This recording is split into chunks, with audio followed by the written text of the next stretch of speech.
Novel Stream presents In Another Country by Ernest Hemingway. In the fall the war was always there, but we did not go to it anymore. It was cold in the fall in Milan, and the dark came very early. Then the electric lights came on, and it was pleasant along the streets looking in the windows. There was much game hanging outside the shops, and the snow powdered in the fur of the foxes, and the wind blew their tails. The deer hung stiff and heavy and empty, and small birds blew in the wind, and the wind turned their feathers. It was a cold fall, and the wind came down from the mountains. We were all at the hospital every afternoon, and there were different ways of walking across the town through the dusk to the hospital. Two of the ways were alongside canals, but they were long. Always, though, you crossed a bridge across a canal to enter the hospital. There was a choice of 3 bridges. On one of them a woman sold roasted chestnuts. It was warm, standing in front of her charcoal fire, and the chestnuts were warm afterward in your pocket. The hospital was very old and very beautiful, and you entered through a gate and walked across a courtyard and out a gate on the other side. There were usually funerals starting from the courtyard. Beyond the old hospital were the new brick pavilions, and there we met every afternoon, and were all very polite and interested in what was the matter, and sat in the machines that were to make so much difference. The doctor came up to the machine where I was sitting and said, "What did you like best to do before the war? Did you practice a sport?" I said, "Yes, football." "Good," he said. "You will be able to play football again better than ever."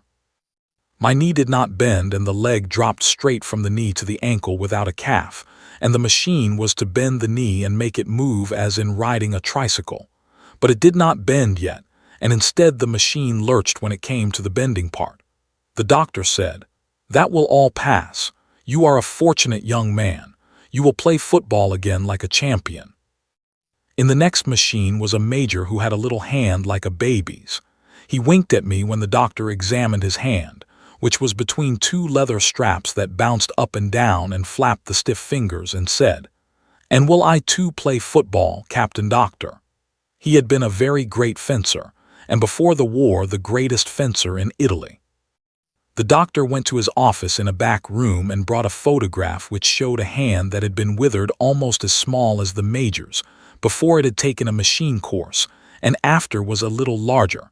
The major held the photograph with his good hand and looked at it very carefully. "A wound?" he asked. "An industrial accident," the doctor said.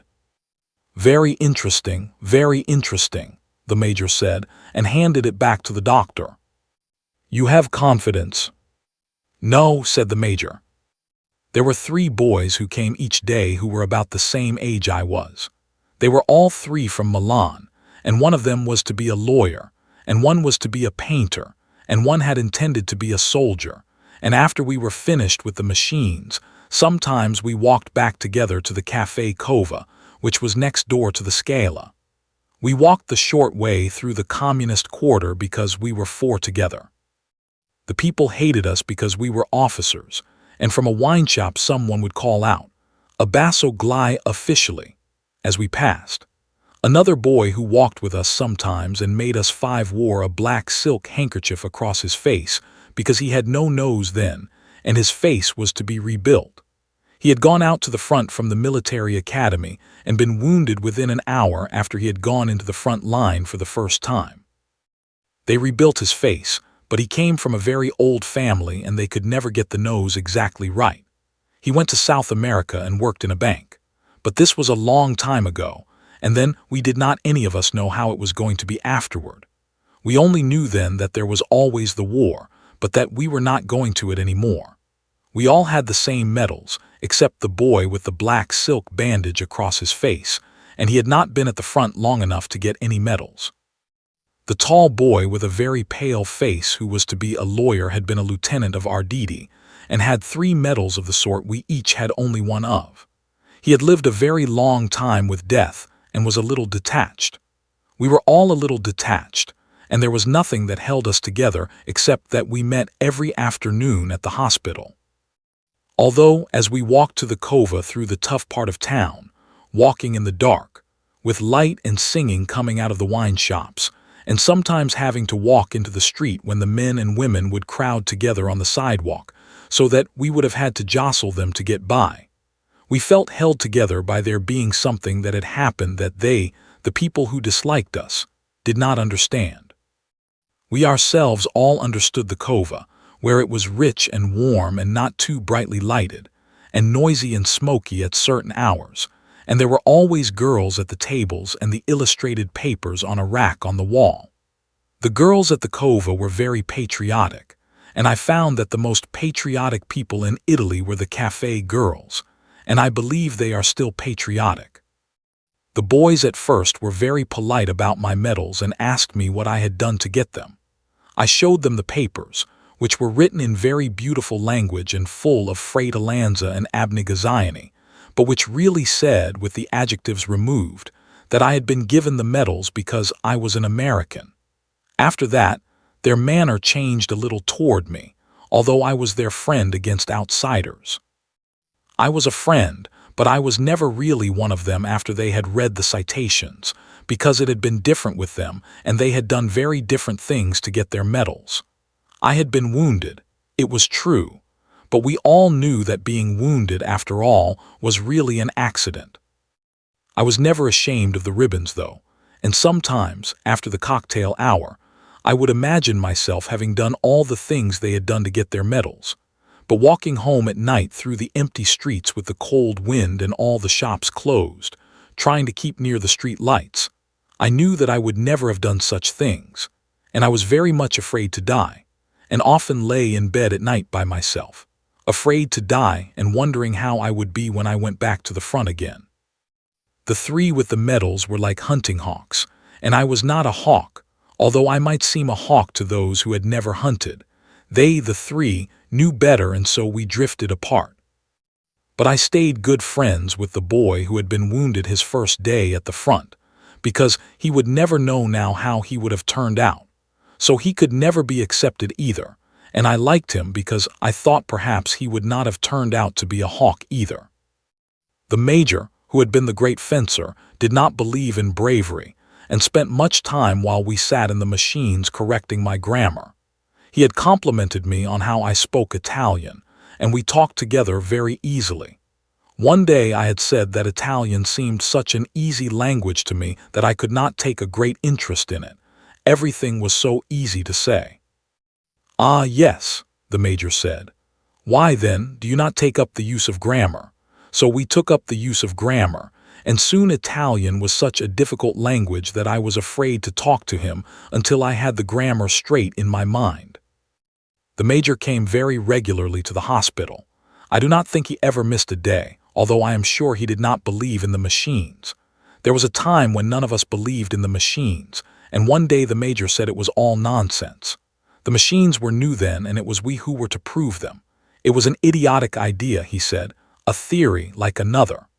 I had not learned my grammar, and he said I was a stupid, impossible disgrace, and he was a fool to have bothered with me. He was a small man, and he sat straight up in his chair with his right hand thrust into the machine, and looked straight ahead at the wall, while the straps thumped up and down with his fingers in them. "What will you do when the war is over, if it is over?" he asked me. "Speak grammatically." "I will go to the States." "Are you married?" "No, but I hope to be." "The more of a fool you are," he said. He seemed very angry. "A man must not marry." "Why, Signor Magyar?" "Don't call me Signor Magyar. Why must not a man marry?" "He cannot marry, he cannot marry," he said angrily. "If he is to lose everything, he should not place himself in a position to lose that. He should not place himself in a position to lose. He should find things he cannot lose." He spoke very angrily and bitterly, and looked straight ahead while he talked. "But why should he necessarily lose it?" "He'll lose it," the major said. He was looking at the wall. Then he looked down at the machine and jerked his little hand out from between the straps and slapped it hard against his thigh. "He'll lose it," he almost shouted. "Don't argue with me." Then he called to the attendant who ran the machines. "Come and turn this damned thing off." He went back into the other room for the light treatment and the massage. Then I heard him ask the doctor if he might use his telephone, and he shut the door. When he came back into the room, I was sitting in another machine. He was wearing his cape and had his cap on, and he came directly toward my machine and put his arm on my shoulder. "I am so sorry," he said, and patted me on the shoulder with his good hand. "I would not be rude. My wife has just died. You must forgive me." "Oh," I said, feeling sick for him. "I am so sorry." He stood there biting his lower lip. "It is very difficult," he said. "I cannot resign myself." He looked straight past me and out through the window. Then he began to cry. "I am utterly unable to resign myself," he said, and choked. And then, crying, his head up, looking at nothing, carrying himself straight and soldierly, with tears on both his cheeks and biting his lips, he walked past the machines and out the door. The doctor told me that the major's wife, who was very young and whom he had not married until he was definitely invalided out of the war, had died of pneumonia. She had been sick only a few days. No one expected her to die. The major did not come to the hospital for 3 days. Then he came at the usual hour, wearing a black band on the sleeve of his uniform. When he came back, there were large framed photographs around the wall, of all sorts of wounds before and after they had been cured by the machines. In front of the machine the major used were 3 photographs of hands like his that were completely restored. I do not know where the doctor got them. I always understood we were the first to use the machines. The photographs did not make much difference to the major because he only looked out of the window.